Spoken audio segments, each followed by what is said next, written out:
Bien, el uso de integrales, como ustedes recordarán del curso de cálculo 2, permite estudiar varios problemas en ámbitos físicos y también permite estudiar algunos problemas en ámbitos geométricos. ¿Geométricos desde qué perspectiva? Desde la perspectiva de poder resolver problemas como áreas, ¿cierto? Volúmenes de sólidos de revolución, distancias, longitudes de arco, etcétera. Pero son problemas con unas características más geométricas que físicas.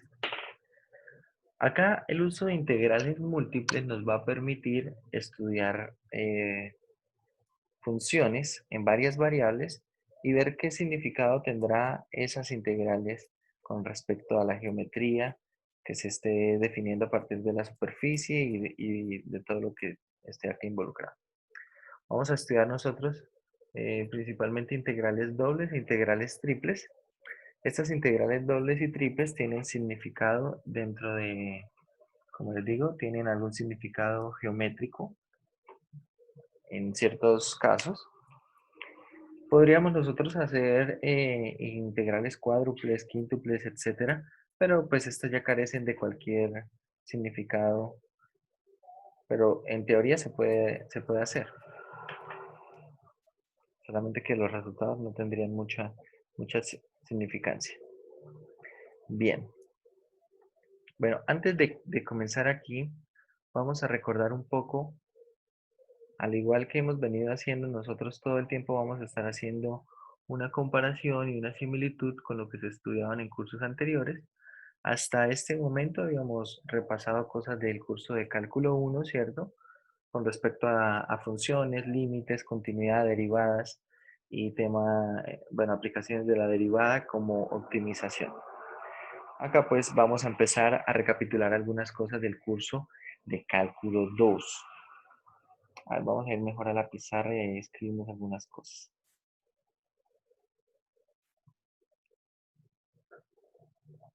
En el curso de cálculo 2, cuando se definía una integral se definía de hecho como una suma de Riemann. La integral definida era una suma de Riemann. Y básicamente, ¿cómo se construía una suma de Riemann? Básicamente de la siguiente forma.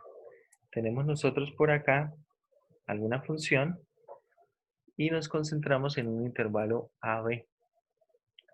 Concentrándonos en este intervalo, hacemos una partición del intervalo. Nosotros estudiamos en el curso de cálculo 2 particiones que eran homogéneas, pero de hecho cuando uno establece una suma de Riemann no es necesario que la partición sea homogénea. Particiones homogéneas básicamente quiere decir dividir este intervalo AB en n subintervalos todos del mismo tamaño, pero eso no es necesario cuando se establece como tal una suma de Riemann. Bien, entonces lo que vamos a hacer es tomar una partición arbitraria. Tomamos por acá una partición, no necesariamente homogénea, por ejemplo así. Básicamente una partición es un conjunto de números dentro del intervalo.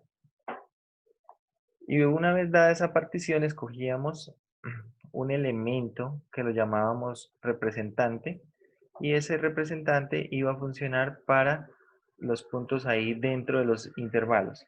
Por ejemplo, acá en esto podríamos escoger un punto cualquiera, teniendo en cuenta el intervalo, que caiga dentro del intervalo. Y si ustedes recuerdan, cuando nosotros hacíamos esto, había una técnica para escoger estos puntos representantes, y una de las técnicas era escoger puntos extremos del intervalo, es decir, escoger puntos extremos izquierdos, extremos derechos y también puntos medios de los intervalos. ¿Qué hacíamos una vez teníamos estos candidatos, bueno, estos representantes? Nos concentrábamos en la imagen de cada representante sobre la gráfica. Y con este representante calculábamos su imagen y hacíamos una cuenta. De hecho, íbamos a estar calculando lo siguiente. Bueno, cada uno de estos representantes los vamos a llamar x sub i estrella. Sí, arriba hay como un asterisco. X sub y asterisco. Entonces, resulta que uno de los primeros problemas que se pueden resolver con la integral definida es el problema del área acotada entre la curva y el eje X. Para poder resolver este problema, bueno, hay algunas condiciones que deben cumplirse, ahorita vamos a nombrarlas, pero estamos estableciendo simplemente una suma de Riemann. Y básicamente una suma de Riemann lo que tenía en cuenta era lo siguiente. Calculábamos nosotros el f de x sub i asterisco, f de x sub i estrella, y esto lo multiplicábamos por un delta de x sub i. Este delta de x sub i, ¿quién es? Básicamente es el intervalo, el ancho del intervalo donde se está definiendo, ¿cierto? Por ejemplo, acá, esto de acá será el delta de x sub i. ¿Sí? El delta de x sub i. Acá tendremos el x sub i estrella, su imagen estará por acá.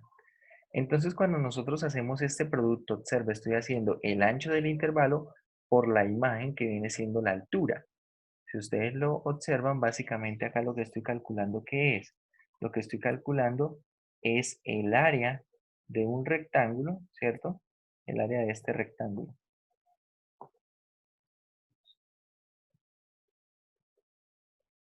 Estoy calculando el área de este rectángulo que está acá, ¿sí? Cuando nosotros consideramos todos los x y estrella, entonces por acá va a quedar esto dividido en puros rectángulos y la intención es que estos rectángulos van a aproximar bastante bien, es decir, el área de estos rectángulos van a aproximar bastante bien lo que sería el área de ¿quién? Que está acotada entre la curva y el eje X, ¿cierto? Bueno, más o menos así. Entonces ahí en casa, pues con una reglita y con más calma lo pueden hacer. Entonces, cuando nosotros hacíamos la suma de todos estos elementos, la suma desde i igual 0 hasta n, teníamos una aproximación. Teníamos una aproximación para cierto valor de n, teníamos ahí una aproximación de lo que era el área acotada entre la curva y el eje X. Pero cuando nosotros considerábamos el límite, cuando n iba a infinito, entonces esto es lo que se conoce como la integral definida, desde a hasta b de f de x. Así se definía precisamente la integral definida, como una suma de Riemann. Tengan en cuenta que en algunos momentos, de hecho, no se escribe el límite cuando n tiende a infinito, sino de manera más general para términos de suma de Riemann, uno escribe lo siguiente. Límite cuando la norma de P tiende a 0. Y básicamente, ¿qué es la norma de P?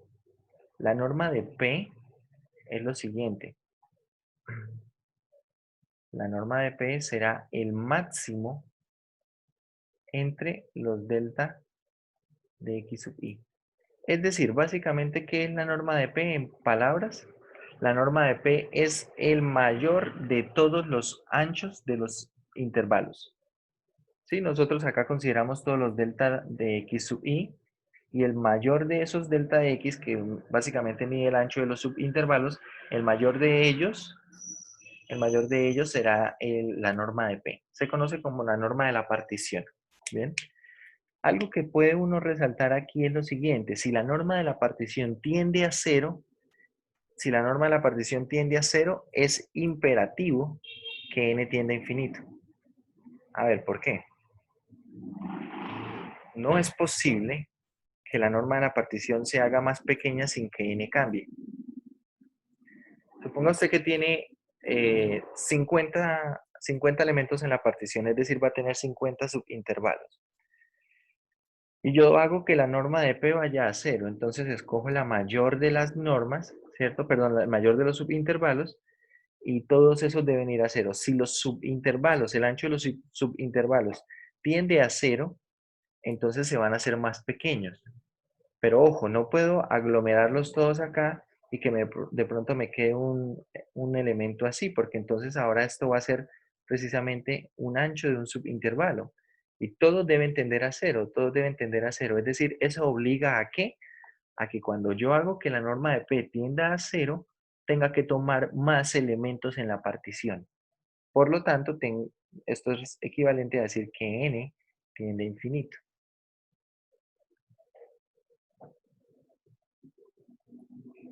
N va a tender a infinito. ¿Bien? Así se define esa suma de Riemann. Esa suma de Riemann, y eso, como les digo, permite es precisamente establecer lo que es la integral definida, definir esa integral definida. A ver, algunas condiciones que nosotros podemos recordar del curso de cálculo 2 para que una función fuera integrable. Por ahí habían unos resultados, ¿cierto? Pero, ¿qué le pedíamos para que una función fuera integrable en un intervalo AB? Y básicamente, ser integrable es que exista la integral definida en ese intervalo. Es decir, que exista la suma de Riemann. Que exista la suma de Riemann. Había un problema que tal vez surgía cuando uno estudiaba algunas cosas en el curso de cálculo 2 y era precisamente qué ocurría cuando habían puntos de discontinuidad. Cuando habían puntos de discontinuidad. Y resulta que ese problema se podía arreglar haciendo una separación de la integral. Es decir, si yo tenía, por ejemplo, por acá una función que era discontinua en un punto C, así, por acá en un punto C, y quiero la integral definida desde A hasta B, pues esa integral desde A hasta B será lo mismo que, como es una sumatoria, yo puedo hacer la sumatoria, la suma de Riemann desde A hasta C, y puedo hacer la suma de Riemann desde C hasta B. Y sumo esas dos sumatorias, y eso me permite concluir que esta suma de Riemann desde A hasta B, es decir, la integral definida de A hasta B, es lo mismo que la integral desde A hasta C, ¿cierto? Más la integral desde C hasta B. Y eso se podía hacer para una cantidad de puntos de discontinuidad en el intervalo. Entonces, condiciones para la integrabilidad.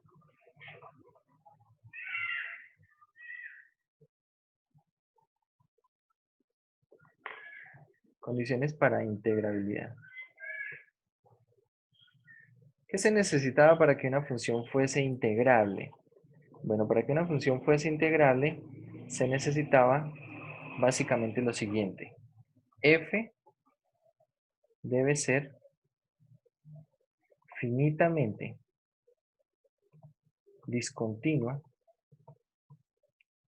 en el intervalo AB.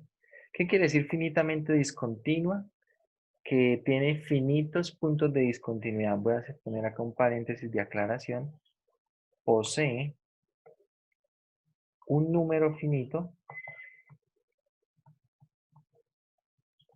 de puntos de discontinuidad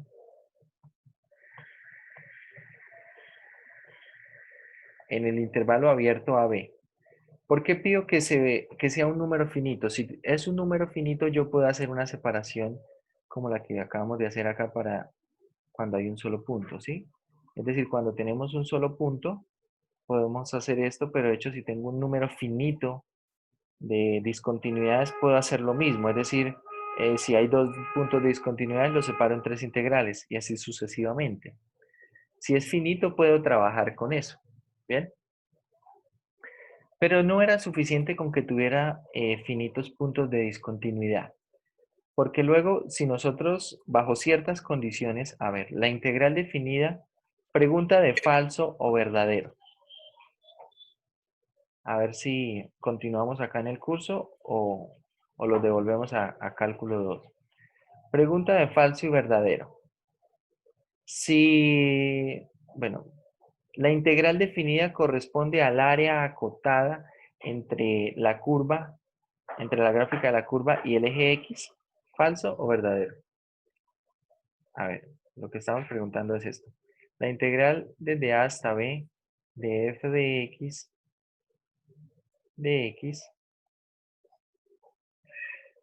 es la cantidad de área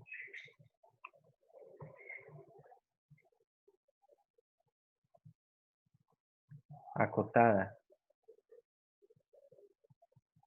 entre la gráfica de f, entre la gráfica de f y el eje x. Eso es la integral definida. Es la cantidad de área acotada entre la gráfica de f y el eje x. ¿Falso o verdadero? A ver, voten ahí por el chat.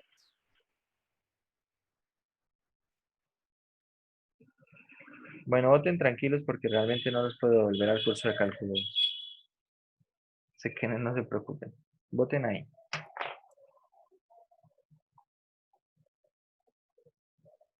Voten en el chat. Escriban falso o verdadero. Sí pueden escribir en el chat, ¿cierto?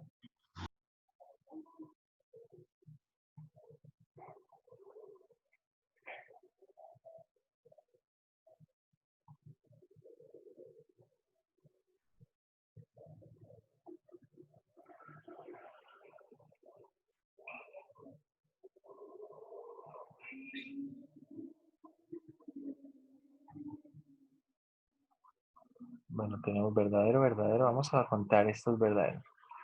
2, 4, 2, 4, 6, 8, 10, 12, 14, 16. Vale, 16. Tenemos bastantes votos acá por verdadero, 16. Por falso, 0. Voy a borrar por acá algunos dibujos.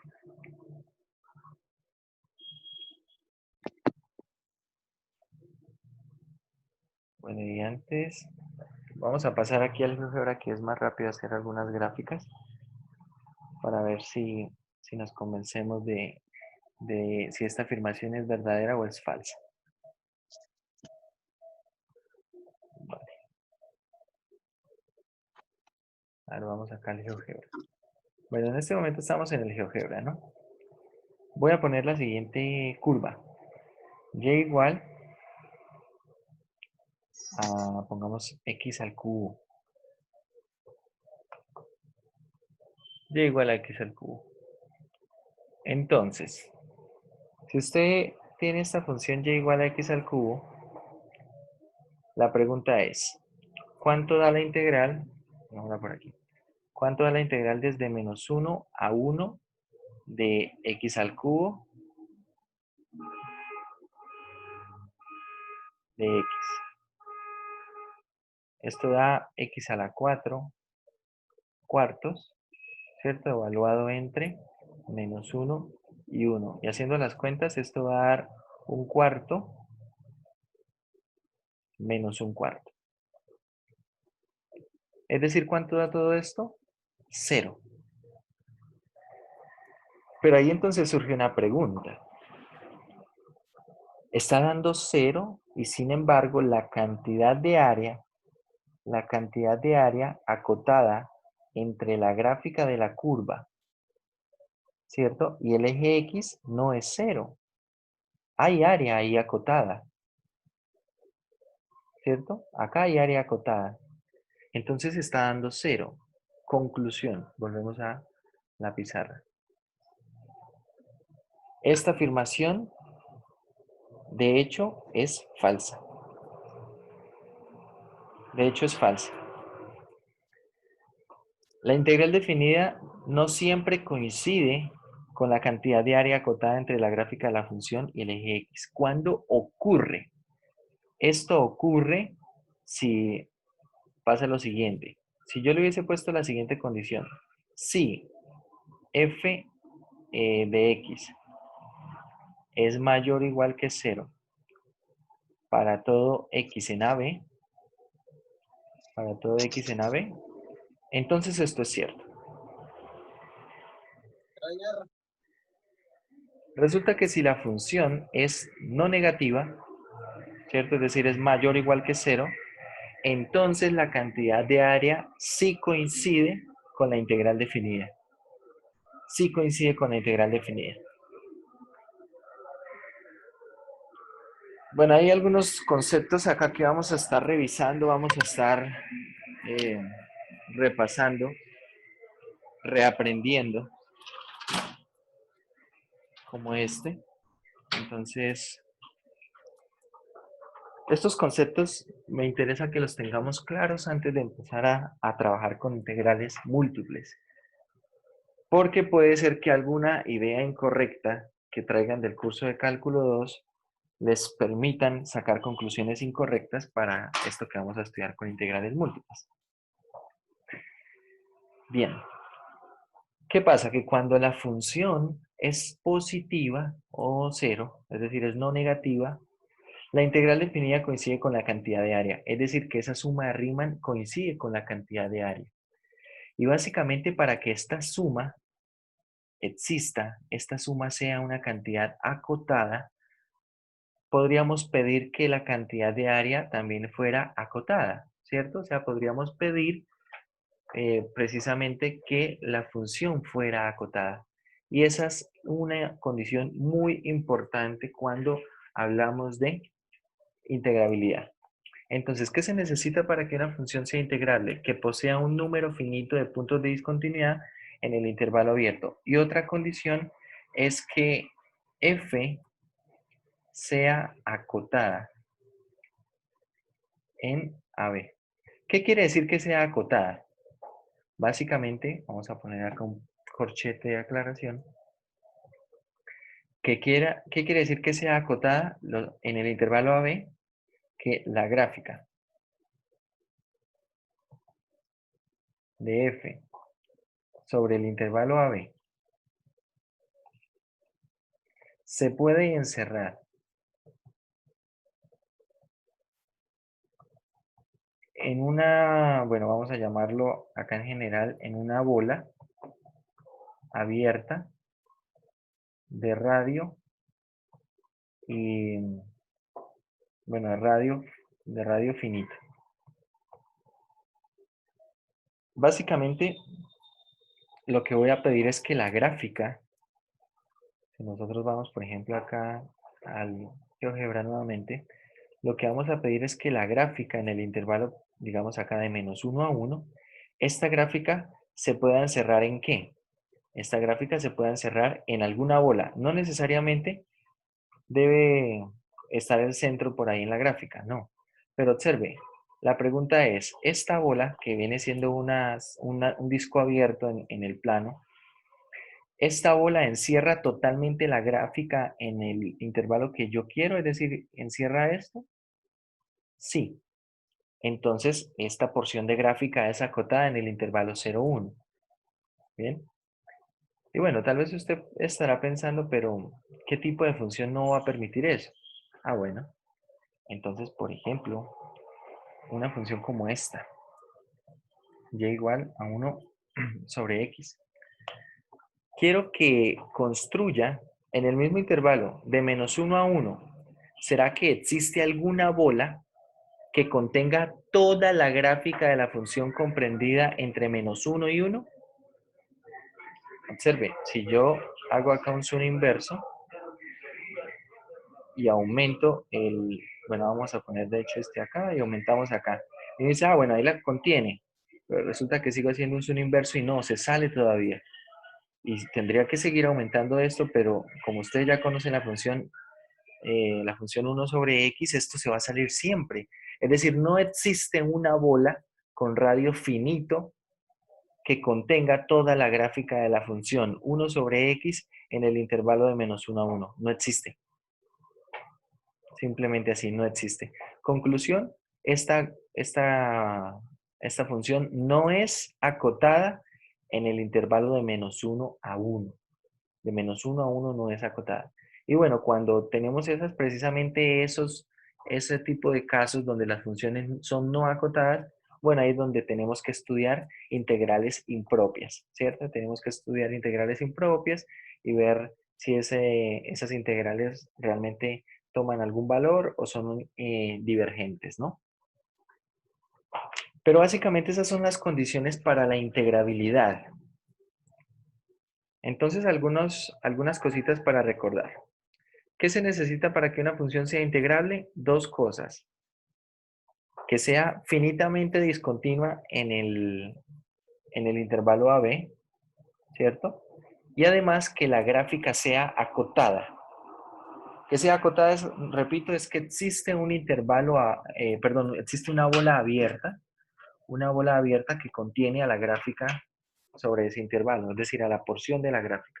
Obviamente no le va a pedir que la contenga toda, porque solamente me interesa qué pasa en el intervalo de A a B. ¿Listo? Entonces, esas dos condiciones. Esto para lo que serían funciones de una variable y lo que estudiamos en el curso de cálculo 2. Hay algunas cosas también que hay que tener claras. Por ejemplo, bueno, la suma de Riemann bueno, la suma de Riemann define la integral definida. Así se define esa integral definida como una suma de Riemann. La integral definida, aun cuando exista, no necesariamente representa el área acotada entre la gráfica de f y el eje x. No necesariamente representa eso. Para que eso ocurra, ¿qué se necesita? Se necesita que la función sea no negativa. Si la función es no negativa, entonces eso es verdad. Entonces eso sería verdad. Pero si la función no tiene esa condición de ser no negativa, entonces la afirmación es falsa. ¿Bien? Bueno, dicho todo esto, entonces podemos ir a lo que será el inicio de integrales múltiples, porque ahora vamos a ir a estudiar precisamente particiones, sumas de Riemann, de una manera un poco más general. A ver, acá empezamos nuevamente, acá empezamos precisamente haciendo un recorderis de lo que es la integral definida, ¿cierto? Que se establece como una suma de Riemann. Bien. En virtud de querer hacer unas integrales dobles, entonces ahora nosotros no vamos a tener una función de una variable, vamos a tener una función z en dos variables. ¿Qué vamos a necesitar? Vamos a necesitar una región cerrada y acotada en el plano XY. Y acá pues necesitaremos que recuerden las definiciones que se estudiaron por allá cuando vimos límites. ¿Qué quiere decir que la función sea cerrada? Que sea cerrada, a ver, ¿quién me dice? A ver, por una décima en el siguiente examen, rápidamente. ¿Quién me dice que es una región cerrada?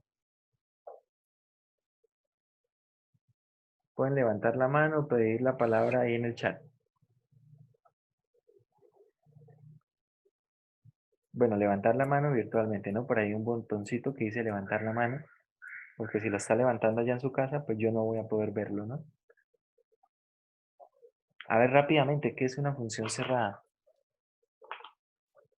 ¿Qué es una región cerrada? Una región cerrada, ¿qué es?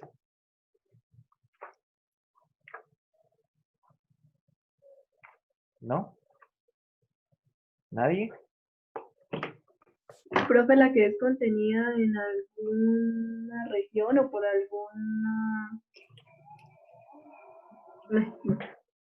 Bueno, por ahí nos dijo Valentina Bayona, que contenga todos los puntos frontera. Correcto. Una región cerrada es una región que contenga todos los puntos frontera. Bueno, se la ganó Valentina Bayona.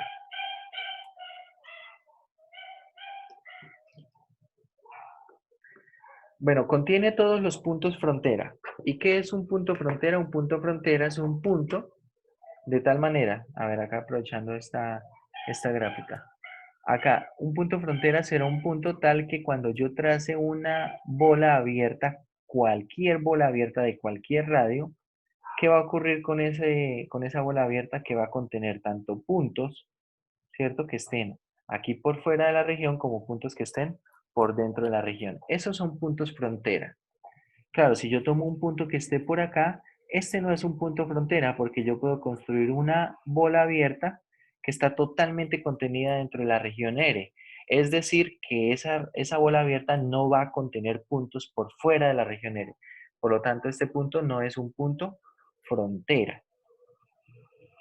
Ese será un punto interior. ¿Qué es un punto interior? Un punto interior es un punto para el cual existe alguna bola abierta, de tal manera que la bola abierta está centrada en ese punto y está totalmente contenida dentro de la región. Eso es un punto interior. Con puntos interiores uno define una región abierta.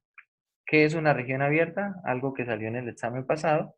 Una región abierta es una región que está formada por todos sus puntos interiores. Es decir, todos los puntos de una región abierta son interiores. Bien. Ejemplos de esto, esto será una región abierta en R. ¿Qué será una región abierta en el plano cartesiano? A ver, fácil de describir. X cuadrado más y cuadrado menor que 1. Si usted observa, acá tengo todo lo que está por dentro de la circunferencia. Esto se conoce como un disco abierto, ¿bien? Un disco abierto en R2. Y tengan en cuenta que no contiene los puntos de la circunferencia, no contiene los puntos ahí de ese contorno. Esto representa un conjunto abierto en R2. Todos sus puntos serán puntos interiores. Una región cerrada, ¿qué es? Una región que contenga todos sus puntos frontera. Y visto acá, entonces, ¿qué será una región cerrada para este caso? Una región cerrada será, por ejemplo, esto. Si ahora tenemos en cuenta la circunferencia, que es el borde de, de ese disco, entonces ahora tenemos una región cerrada. ¿Qué es una región acotada? Bueno, el hecho de ser acotada se mantiene igual a la definición que acabamos de dar para una función acotada. Y básicamente una región es acotada si existe una circunferencia. Bueno, de hecho acá vamos a llamarlo como bola abierta. En R2 será simplemente como una circunferencia. Si existe una circunferencia de modo que tenga radio fijo, que tenga radio fijo y contenga totalmente a la región. Si puedo conseguir una circunferencia de radio fijo que contenga totalmente a la región, entonces la región es acotada. Recuerden que ese radio fijo es algo finito. Puede ser que ese radio sea 3 billones, pero si es finito, existe y entonces sería acotado. ¿Bien? Entonces, ¿qué necesitamos? Para poder hablar de una partición acá en R2, necesitamos que la región sea cerrada y acotada, que sea cerrada y acotada en el plano XY. Entonces, ahora, ¿qué es lo que hacemos? Para esa región cerrada y acotada, vamos a hacer una partición. De hecho, esto se convierte en una doble partición. Tengan en cuenta ustedes lo siguiente. Por ejemplo, si yo proyecto esto sobre el eje X, por acá va a tener un número A. Si proyecto este borde derecho sobre el eje X, por acá voy a tener un número B. Si proyecto esto sobre este inferior sobre el eje Y, tendré un número C, y este superior sobre el eje Y, tendré un número D. Entonces observe, si yo hago una partición desde A hasta B, voy a hacer una partición acá de este intervalo. ¿Sí?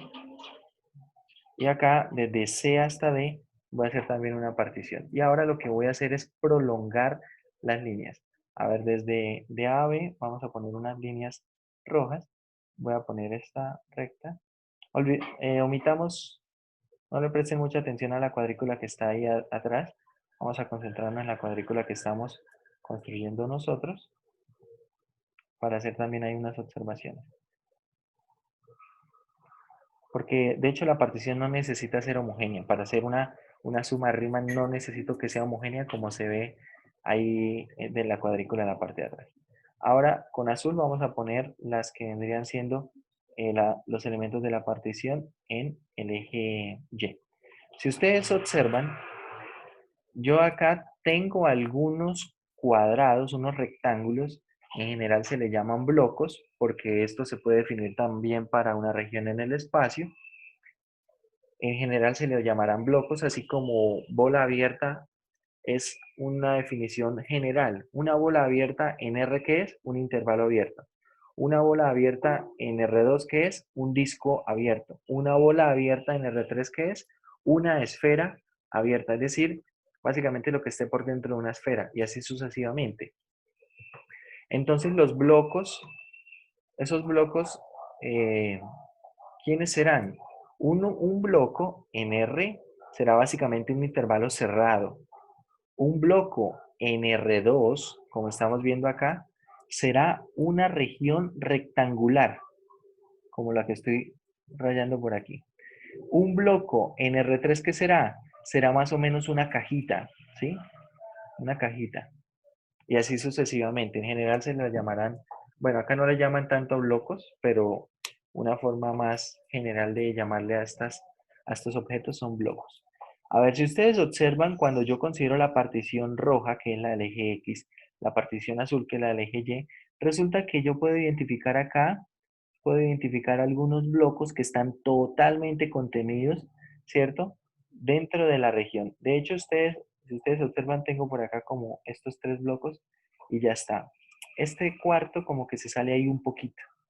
Entonces, cuando tenemos esto, si ustedes observan el área de lo que está quedando en negro, el área de lo que está quedando en negro, ¿se parece mucho al área de la región R?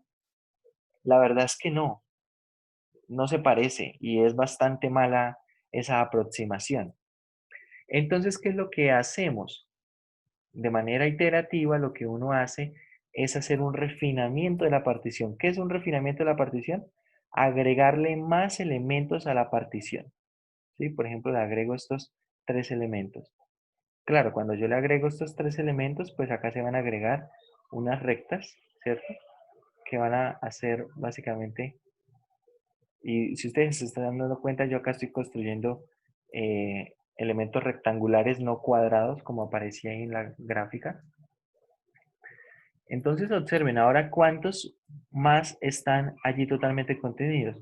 Bueno, va a estar este, esto también va a estar, esto también va a estar, esto también va a estar, ¿sí? Por acá va a estar este de aquí, este de acá, este de acá, bueno, este tal vez no. Hacia la parte de abajo tenemos otro por acá, tenemos otro por acá, ¿sí? Otro por acá. Y tal vez la pregunta ahora es, bueno, esa región la voy a delimitar. Esta región que está ahí rayada con negro se parece bastante a la región R y tal vez todavía no se parezca mucho, ¿cierto? Pero si ustedes observan, se parece mucho más que antes, ¿cierto? Se va a parecer mucho más que antes. La idea, ¿cuál es? Que si nosotros acá seguimos refinando esta partición tanto en Y como en X, seguimos refinando ambas particiones a medida que la partición es más fina, que la partición es más fina, ¿qué ocurre? Que la región de los blocos cada vez se va a parecer más a la región R. La intención es que cuando la partición sea lo más fina posible, es decir, que la norma de la partición tiende a infinito y ya vamos a definir la norma de la partición acá, entonces esto va a dar exactamente la región R. ¿Sí? Básicamente es lo que nosotros estábamos haciendo, eh, lo que estábamos haciendo nosotros en el intervalo cerrado era mucho más fácil. ¿Por qué? Claro, porque si usted tiene el intervalo cerrado desde A hasta B, si usted hace una partición así, de hecho estos 1, 2, 3, 4 subintervalos, al unirlos, le da su intervalo cerrado R, ¿cierto? Su intervalo cerrado desde A hasta B. ¿Qué pasa acá? Que si yo tengo mi región R cerrada, entonces la partición tiene que ser exactamente la región R, así como la partición. Observe, cuando yo una estos cuatro subintervalos, ¿esto me da el intervalo original que estoy particionando? Sí.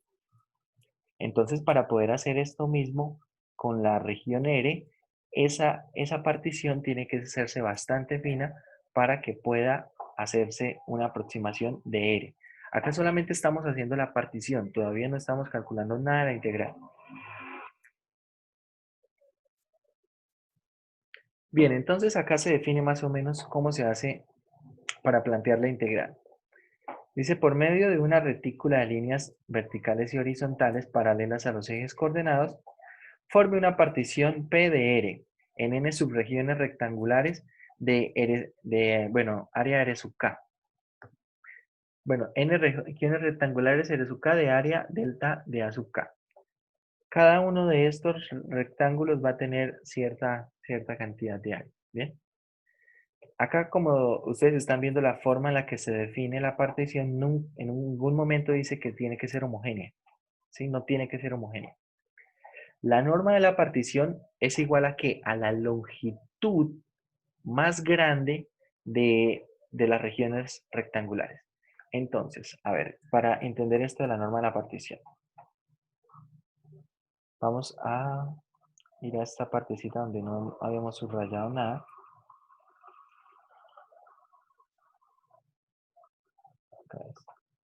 Supongamos que tenemos esta partición. Y bueno, voy a poner por acá un par de líneas más. Tenemos por acá esta partición. Bien.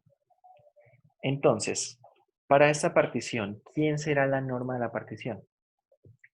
Entonces lo que vamos a hacer básicamente es medir la longitud de las diagonales de los blocos que están en la partición. Observe, esta diagonal, mido esa diagonal, mido esta diagonal, mido esta otra diagonal, así. Observe, esta parece ser más grande, esta diagonal, por acá tendré otra diagonal, acá otra, así. Solamente voy a medir de los blocos que están totalmente contenidos dentro de la región. Y listo, una vez que mido estas diagonales, escojo la mayor de esas diagonales. Esa será la norma de la partición. ¿Qué es la norma de la partición? Es la longitud de la diagonal más grande de los blocos. Bien, ahora seguimos pensando cómo definir la integral definida. Entonces ahora me concentro en un bloco de la partición. Me concentro en un bloco de la partición por acá y de ese bloco voy a seleccionar un punto.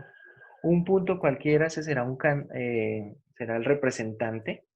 Este va a ser las veces del x sub i barra que escogíamos en el cálculo 2 y este punto pues será de coordenadas x sub k asterisco y sub k asterisco. ¿Bien?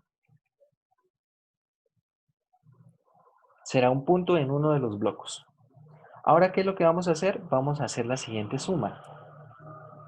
Vamos a conseguir la imagen de ese punto multiplicado por ¿quién? Por el delta de A sub K. Ojo, el delta de A sub K es un delta de área, es decir, la cantidad de área que tiene este bloco. Si ustedes hacen la similitud con lo que hacíamos en cálculo 2, nosotros hacíamos f de x asterisco, x sub i asterisco, por el delta de x sub i. Del delta de x sub i, ¿qué medía? Medía el ancho del intervalo, ¿cierto? Medía precisamente esa longitud. Acá pues medimos la cantidad de área con el delta de A. Y teniendo esto, entonces podemos nosotros formar nuestra integral doble. De la siguiente manera. Así se va a definir la integral doble. Sea f una función de dos variables definidas sobre una región cerrada del plano XY. Bien, tenemos ahí una región cerrada del plano XY. Entonces, la integral doble sobre R se denota, bueno, de la siguiente manera y se define como la integral doble, que está en la notación, integral doble, observen que en la parte de abajo estamos poniendo sub R. Ese sub R básicamente lo que indica es con respecto a qué se está integrando, ¿bien? Haría más o menos las veces del intervalo, es decir, de escribir integral desde A hasta B. Acá este R por ahora lo que está indicando es la región de integración. Y observen esto acá, tenemos la suma de Riemann. Entonces, para esta suma de Riemann, estamos considerando que la norma de la partición tiende a cero. Tenga en cuenta que, como ya lo dijimos, si la norma de la partición tiende a cero, el valor de n necesariamente tiene que ir a infinito, ¿cierto? Voy a aumentar esto acá un poco. El valor de n tiene que ir a infinito cuando la norma de la partición tiende a cero. Y acá tenemos la imagen de un representante de cada bloco por el delta de área de cada bloco. ¿Bien? Bueno,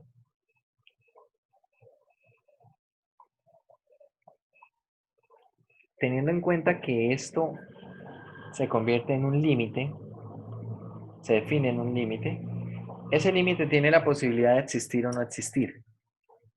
Si ese límite existe, decimos que la función es integrable. Si ese límite no existe, pues decimos simplemente que no es integrable. Cuando exista, será integrable. Algunas cosas que podemos nosotros resaltar con respecto a esto. ¿Qué connotación tendrá geométricamente esa integral doble? Bueno, ya vamos a ver qué connotación se le puede dar geométricamente. Bueno, acá tenemos entonces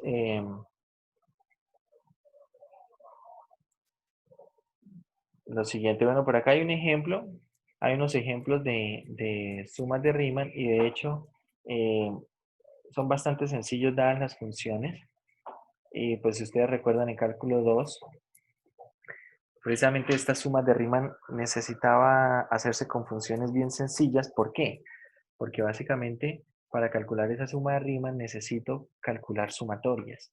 Y fórmulas de sumatorias tenemos para cosas que se relacionen con polinomiales, ¿cierto? Principalmente con funciones constantes, lineales, cuadráticas y cúbicas. De ahí en adelante siguen habiendo fórmulas, pero son menos conocidas y también menos utilizadas. ¿Qué pasa? Que, por ejemplo, si yo tengo una función senoidal, no puedo calcular una suma de Riemann porque no tengo propiedades de sumatoria sobre una función senoidal. Y ahí empieza a complicarse todo esto. Entonces, interpretaciones geométricas de lo que viene siendo la integral doble, para que vayamos prestando acá mucha atención. La integral doble tendrá la siguiente aplicación. Será el volumen. ¿El volumen de qué? Será el volumen de la región acotada, del sólido acotado, miren acá a la derecha, será el volumen del sólido acotado entre quién, entre la superficie y el plano XY, sobre la región R, claro está. Ojo, esto siempre y cuando que, observen lo de aquí, la función, bueno, acá la función, de hecho aquí hay un error y es que esto debe ser f de xy, ¿vale? La función f de xy. Bueno, no, perdón, acá está haciendo la similitud con lo que pasa en cálculo 2. Entonces, ¿qué se necesita? Que la función f de xy sea positiva o cero sobre esa región R. Es decir, siempre que esa función sea mayor o igual que cero sobre la región R, la integral doble sobre R, sobre esa región de integración, representará el volumen. Representará el volumen del sólido acotado entre la gráfica de la superficie y el plano XY. ¿Bien? Es decir, que si estamos resolviendo un problema de un volumen como esto, el volumen será simplemente la integral doble. ¿Bien? Será simplemente la integral doble. Repito, cuando escriban ustedes que el volumen es la integral doble, pónganle la siguiente condición. Si f de xy es mayor o igual que 0 en la región de integración R, en R, entonces el volumen es la integral doble. ¿Sí? Porque si no es positiva, pasa lo que pasó con el problema del área que vimos para la función x al cubo, ¿cierto? El problema del área en la función x al cubo, ese área nos dio 0 y resulta que no era el área acotada entre la curva y el eje x. Acá lo mismo. Si la función no es positiva todo el tiempo sobre la región R, esa región R que tiene que ser cerrada y acotada, si no es positiva, ¿qué ocurre? Que esa integral doble no representa el volumen. Entonces, repito, cuando la integral doble representa el volumen del sólido acotado entre la gráfica de la superficie y el eje y el plano XY, eso va a ser el volumen siempre y cuando la función sea positiva o cero sobre la región R, sobre esa región R. Bien, esa es el primer significado geométrico. Segundo significado geométrico será el área de la región. Si ustedes observan, tenemos acá básicamente la misma integral de arriba, pero ahora acá donde iba la función estamos poniendo 1. Y claro, esto tiene bastante sentido. ¿Por qué? A ver, observemos esto. Piense acá la gráfica, esta gráfica que tenemos nosotros aquí. Si nosotros ponemos un plano z igual a 1, es decir, es un plano paralelo al plano XY en altura 1, ¿cierto? Entonces, cuando calculamos esta integral doble, y obviamente la región va a ser positiva porque z igual a 1 está por arriba del plano XY, entonces esa integral doble va a representar el volumen. Pero pregunta, ¿cómo se va a calcular el volumen, por ejemplo, cómo calculan ustedes el volumen de cualquier prisma?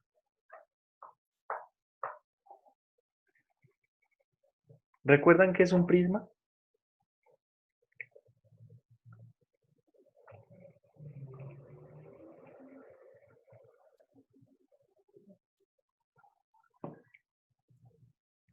Bueno, un prisma básicamente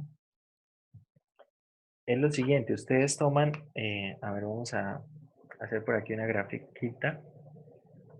Ustedes toman acá cualquier figura. Tal vez los prismas que son más conocidos serán prismas de este estilo. Tomo una figura plana y básicamente muevo esa figura plana a lo largo de un eje, ¿cierto?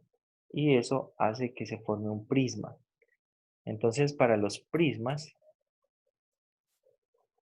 por ejemplo, si yo tengo una región rectangular, ¿esto qué va a formar? Va a formar un paralelepípedo, ¿sí? Pero si yo tomo, por ejemplo, acá una región triangular, ¿esto qué va a formar? Pues va a formar un prisma triangular. Bueno, ustedes ahí más o menos lo hacen un poco mejor en casa. Esto va a formar un prisma triangular. De hecho, un cilindro circular recto es un prisma. Un cilindro circular recto es un prisma, ¿cierto? Será un prisma donde la base es circular, ¿sí? Esos son prismas. ¿Cómo se calcula el volumen de un prisma? El volumen de un prisma se calcula como área de la base por la altura.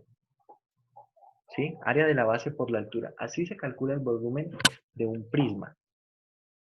Entonces, si ustedes miran, ¿cómo se calcula el volumen de un cilindro? El volumen de un cilindro, ¿cómo se calcula? Se calcula como pi por r cuadrado, ¿cierto? Por h. Es decir, esto es pi por r cuadrado, área de la base. Por h, la altura. Así se calcula el volumen de cualquier prisma, sin importar cuál sea la base. Entonces ahora observe, si yo construyo un prisma acá dado ese R, ¿cierto? O sea, tenemos acá la región R y nosotros construimos ahí un prisma, entonces ¿cómo se calculará? Bueno,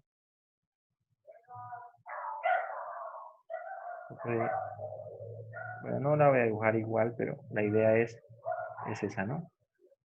Que acá quede un prisma de esta manera. Más o menos ustedes me entienden.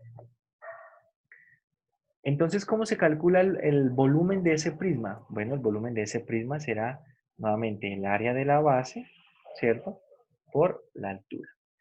Ahora, cuando estamos resolviendo nosotros ese problema del área, ¿cómo calcular el área? Por ejemplo, ¿yo cómo puedo calcular el área de la base de un prisma? ¿Sí? ¿Sería igual a qué? Claro, de pronto no es muy práctico, pero resulta que si la altura es exactamente 1, la altura es exactamente 1, ¿qué va a pasar con el volumen? Observe, el volumen es área de la base por la altura, pero si la altura es igual a 1, entonces el volumen numéricamente será igual al área de la base.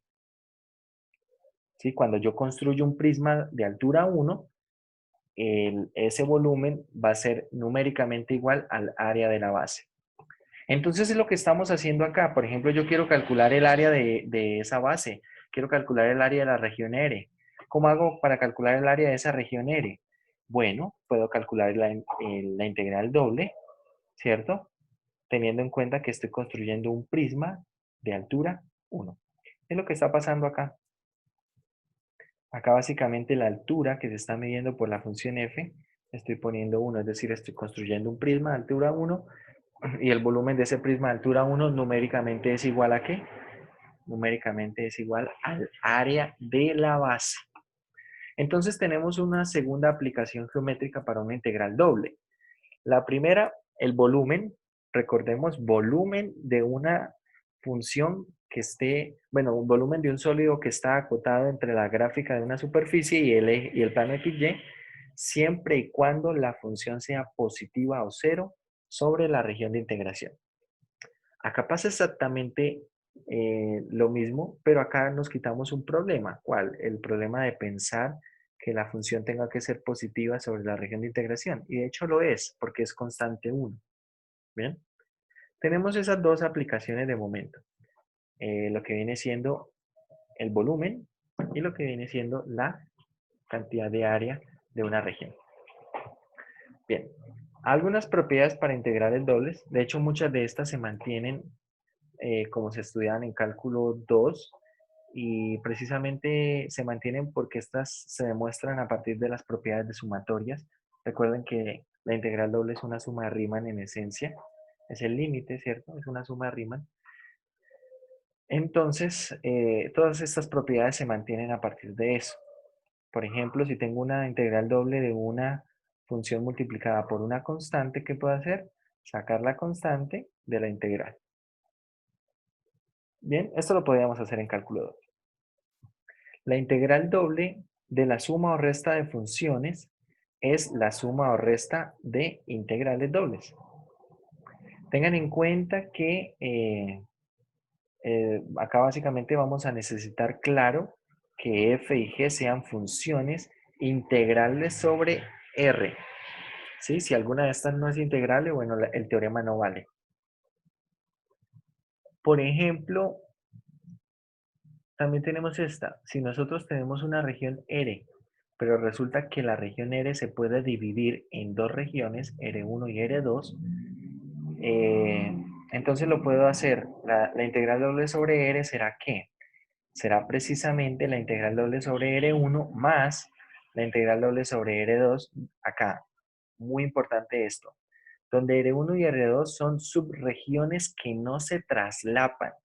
¿Qué quiere decir que no se traslapan? Básicamente piense que, por ejemplo, así como está la gráfica, a ver, por acá tenemos, así tenemos este color. Yo, por ejemplo, dijera que R2 es todo este pedazo. Bueno, es decir, que R2 es todo este pedazo. ¿Sí? Todo este pedazo que está acá es R2.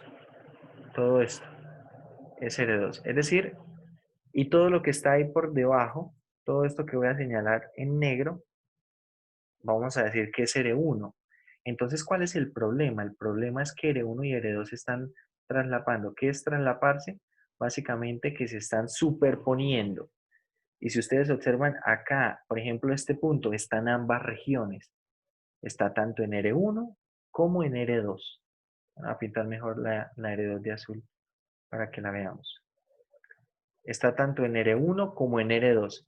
Eso genera un problema conceptual acá. Y es que como yo estoy calculando acá básicamente la integral doble, estaría haciendo doble, estaría considerando una pequeña región que sería esta intersección, ¿sí? Sería esta intersección, yo la estaría considerando como una región, ¿cierto? Que está tanto en R1 como en R2, cuando calcule las integrales dobles, es como estar sumando dos veces lo mismo, ¿bien? Es como estar sumando dos veces lo mismo. Ojo, en algunas ocasiones, en algunos textos uno puede encontrar una, una condición alternativa a esto. Es decir, no van a decir que R1 y R2 no son regiones que se traslapan, sino que dicen lo siguiente: R1 intersección R2 es vacía. Es decir, que no se intersectan, pero esto de hecho hay que tener cuidado con esto porque no es del todo cierto. Si ustedes observan las regiones tal cual están acá, pregunta, ¿la región R1 y la región R2 se intersectan en alguna parte? De hecho, sí. ¿Qué quiere decir que se intersectan? Que tienen elementos en común. Y si usted observa, por ejemplo, yo voy a poner un puntico por acá.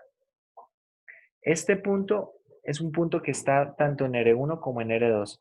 Si estamos hablando de regiones cerradas, ¿cierto? Entonces R1 tiene ese punto porque va a ser un punto frontera y R2 también tiene ese punto como punto frontera. Es decir, que ese punto está en ambas regiones.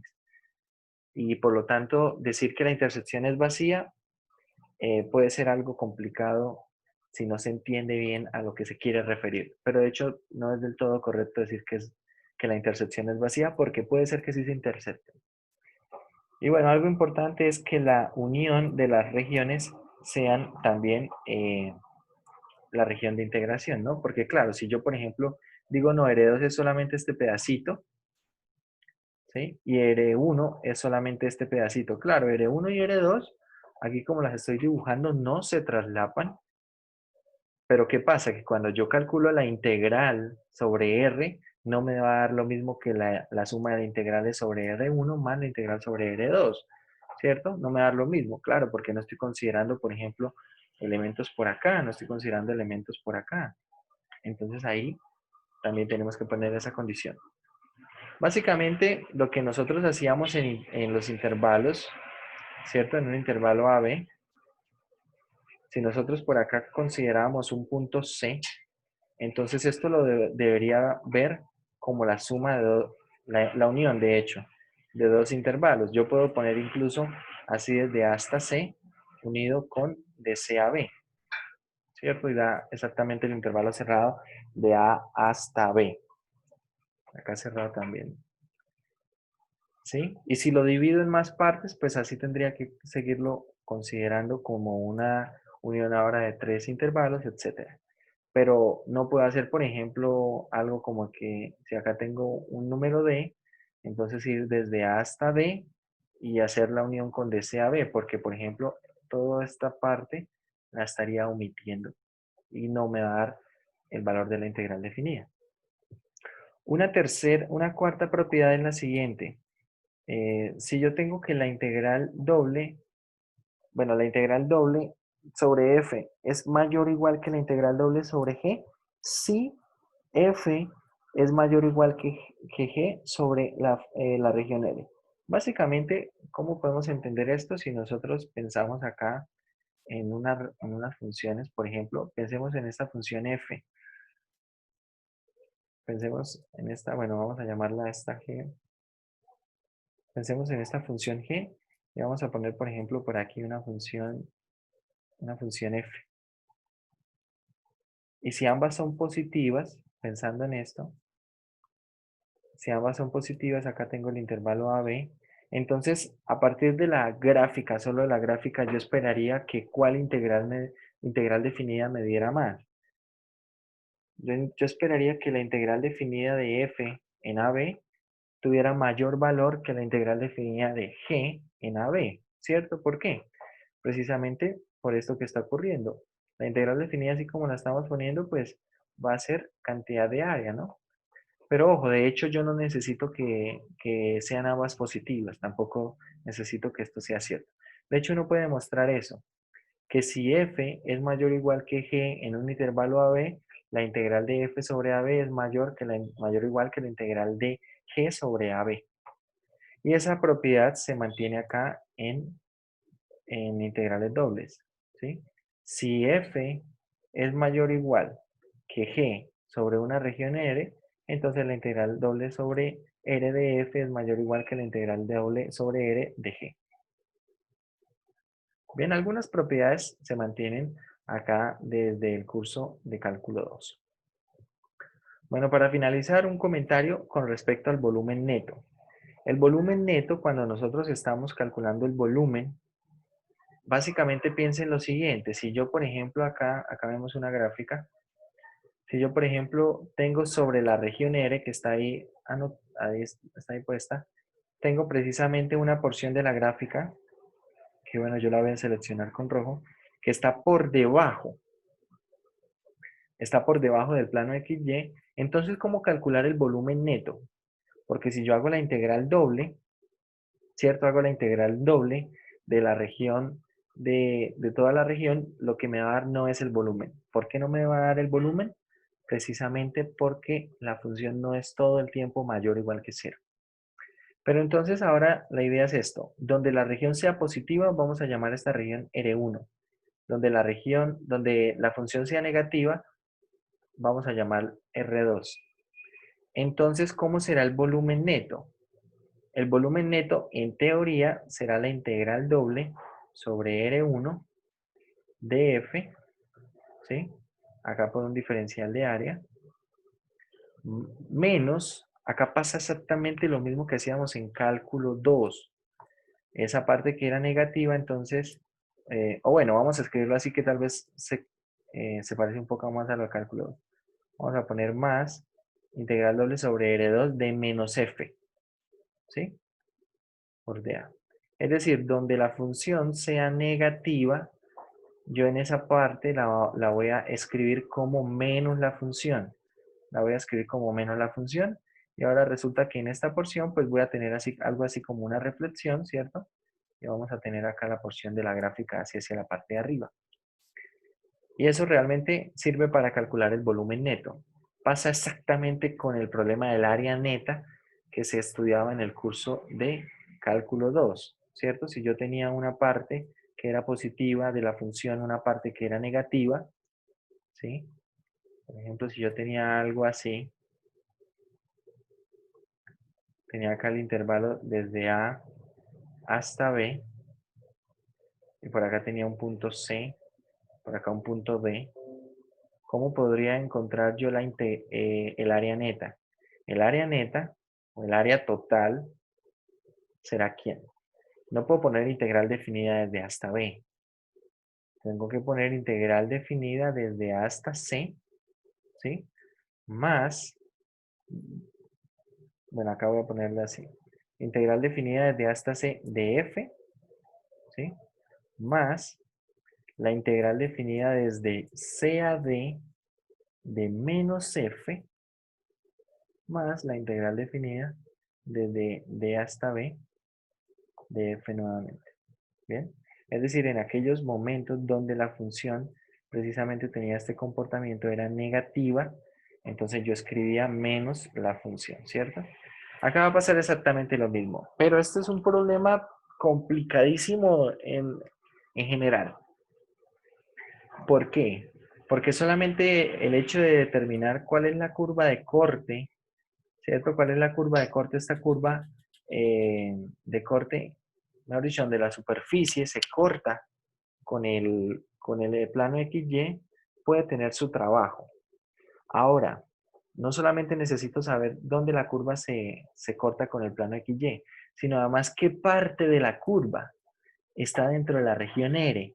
Es decir, que llega hasta este punto y que llega hasta este punto de acá, ¿cierto?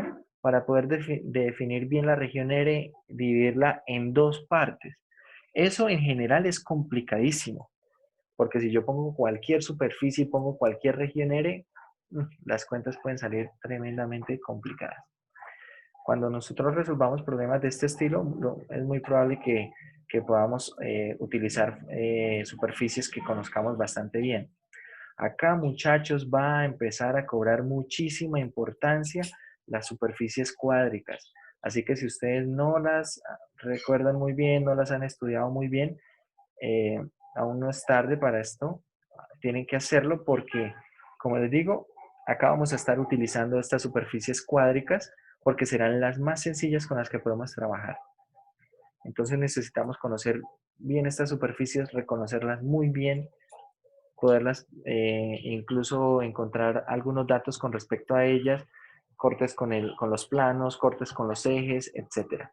Bien, eso será importante. Entonces, están a tiempo para que echen un repaso porque ya la próxima semana empezamos a hacer ejercicios de esto y bueno, no tenemos así como el tiempo de ponernos a devolvernos, a repasar nuevamente todo, ¿no?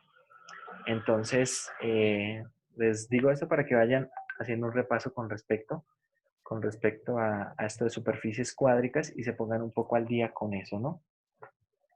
Bien, esto sería todo con respecto a la parte de la definición de integrales dobles. ¿Qué pasa? Que realmente nosotros acá tenemos la definición, hemos visto algunas propiedades, pero no hemos visto cómo resolver una integral doble, ¿bien?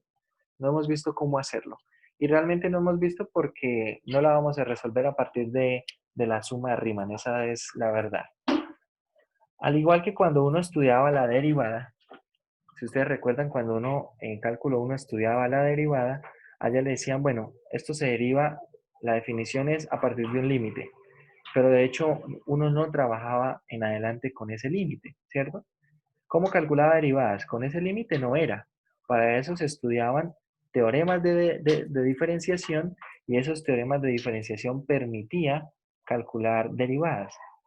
Claro que está que todos estos teoremas se demostraban a partir de la definición de límite.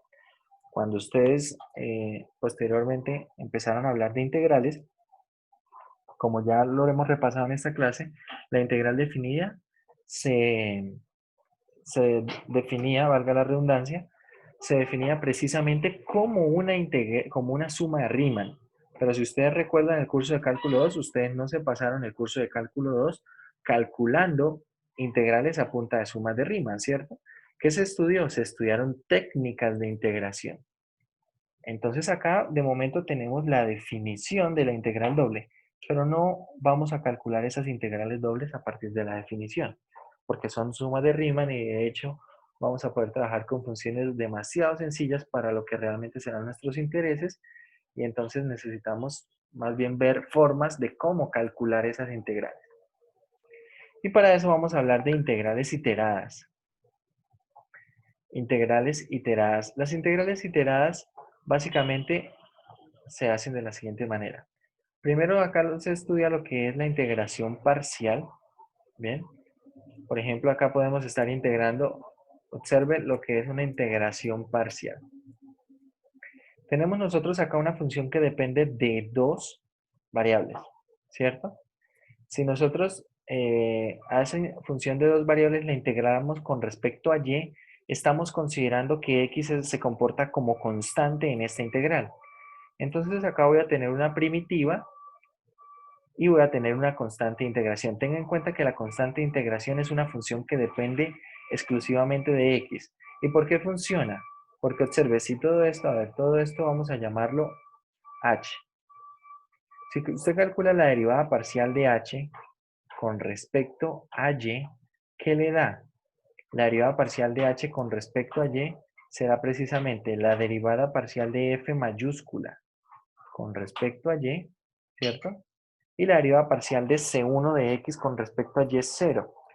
Resulta que esto es lo que estamos nosotros llamando acá la primitiva parcial con respecto a Y. Es decir, esta derivada parcial con respecto a Y es nuestra función f minúscula, que es la que tenemos acá. Efectivamente, estamos verificando que la integral está correcta, ¿no? Entonces, de esta manera vamos a definir las integrales parciales. Es decir, yo puedo tener una integral cuando voy a integrar con respecto a una variable, ¿cierto? La otra variable se comporta como constante. Y la constante de integración no es una función constante, es una función que depende de la variable con respecto a la cual no estoy integrando. ¿Bien? Funciona tanto como para x como para y, para cualquier variable. Veamos entonces ejemplos. Miremos este primer ejemplo. Bueno, vamos a hacerlo así. Este primer ejemplo. Tengo esta función y estoy integrando con respecto a y. Entonces, x se comporta como constante. Y de hecho se comporta tanto como constante que usted incluso puede sacarla de la integral.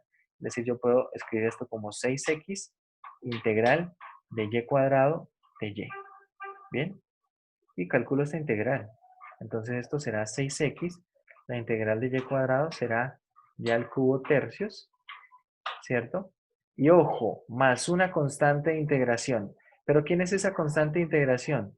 es una función que depende, vamos a llamarla g, una función que depende de x. Es decir, ¿cómo queda toda esta integral? Esta integral va a quedar, bueno, 6 dividido en 3 es 2, queda 2x por y al cubo más una función que depende exclusivamente de x. Bien. ¿Cómo quedará entonces esta segunda integral parcial?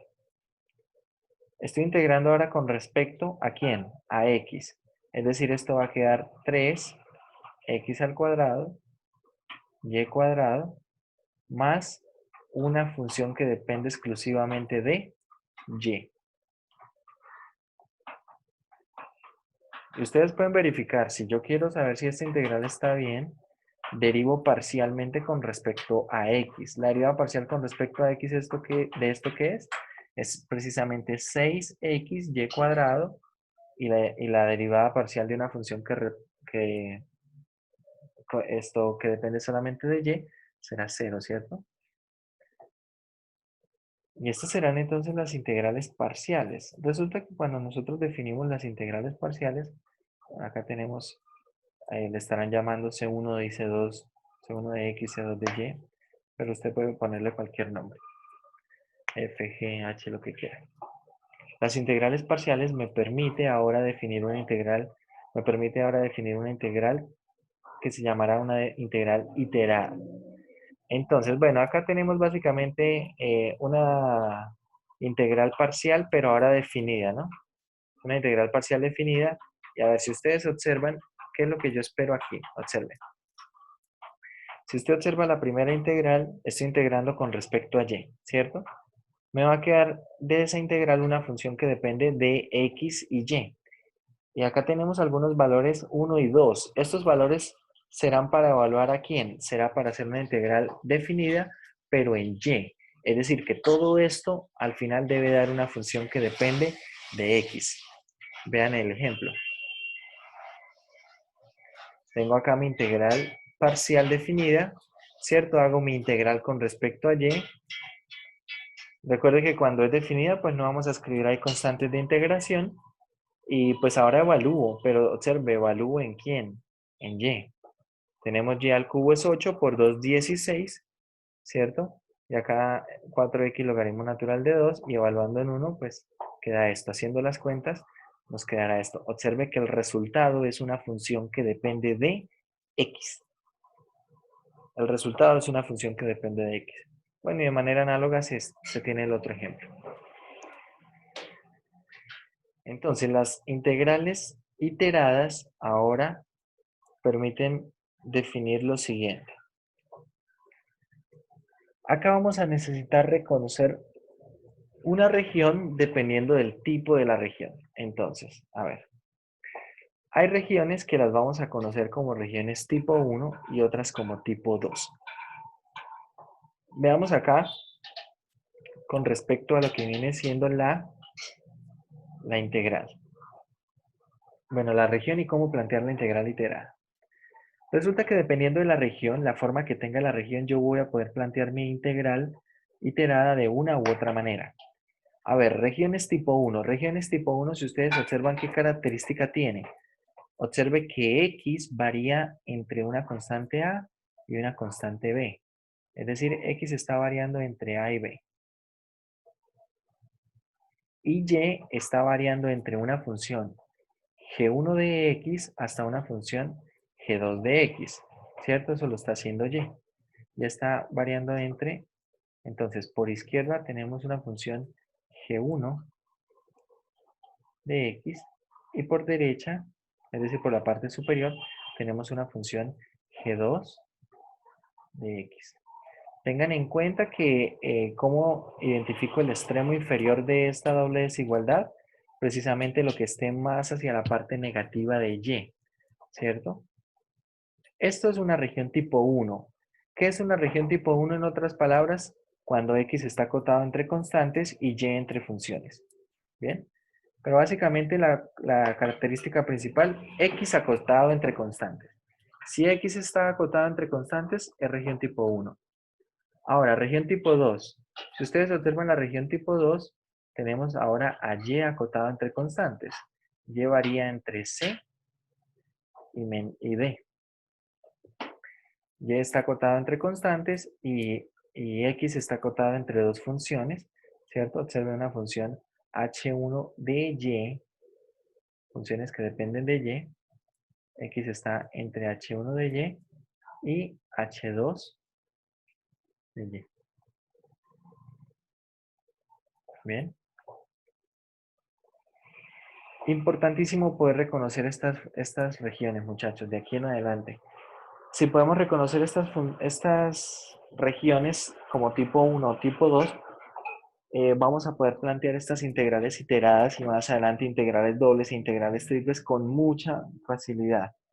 Y de hecho ustedes se van a dar cuenta que una parte muy importante de todo el proceso es poder plantear bien la región y poder plantear bien las integrales.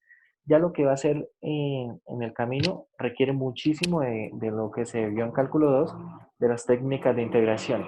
Pero de hecho, lo más importante podría ser cómo plantear esa integral. Y para poder plantear bien esa integral, hay que poder tratar bien con la región de integración. Entonces vamos a ver las integrales iteradas. Veamos, para una región tipo 1, es decir, que x está acotado entre constantes, yo puedo plantear la integral iterada de la siguiente manera. Si ustedes observan, miren el orden de esta integral iterada. Tengo acá mi función, ¿sí? La región de integración es una región R. Observe, x está acotado entre constantes, es decir, la primera integral se relaciona ¿con quién? Con el último diferencial. Esta integral desde A hasta B es con respecto a quién? A x. Y esta segunda integral se relaciona entonces con el primer diferencial. Esta integral aquí de G1 a G2 es con respecto a y. Básicamente esto lo que está diciendo es x está acotado entre A y B y y está acotado entre G1 y G2. ¿Bien? Y así puedo calcular esto. De hecho, si usted observa, cuando yo planteo esta primera integral iterada, acá internamente, observen, internamente, esto será una función que depende de x y de y, ¿correcto? Pero como estoy integrando con respecto a y, entonces cuando vaya a evaluar, evalúo solamente lo que tiene que ver con y. Y lo voy a evaluar en funciones que dependen de quién, de x. Es decir, que lo del corchete va a quedar como una función que depende exclusivamente de x. Y calcular esa integral desde A hasta B de una función que depende exclusivamente de x con respecto a x se convierte en un problema de cálculo 2. ¿Bien? De manera similar, miremos acá esta integral iterada de tipo 2.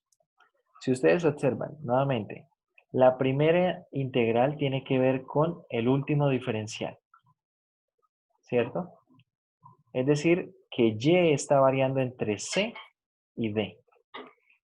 Y la segunda integral, para esta integral doble, tendrá que ver con el primer diferencial, es decir, x está variando entre h1 y h2. Y bueno, ahora lo que queda es hacer la cuenta. ¿Bien? Bueno, vamos a ver entonces ejemplos. Vamos a ver un ejemplo y yo creo que dejamos ahí para que podamos ir asimilando todo esto. A ver, con respecto a esta función, observa, tengo una función una función bien sencilla por ahora, 2xy, y tengo una región de integración que dice que es la que se muestra acá en la figura.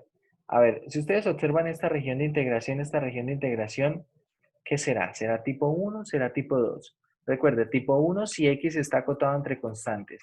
Tipo 2 si y está acotado entre constantes. Entonces esta es tipo 1, ¿cierto? Esta es tipo 1 y de hecho está acotada acá entre lo que viene siendo, bueno, acá menos un medio, hasta 2. De acuerdo aquí a lo que viene siendo la escala.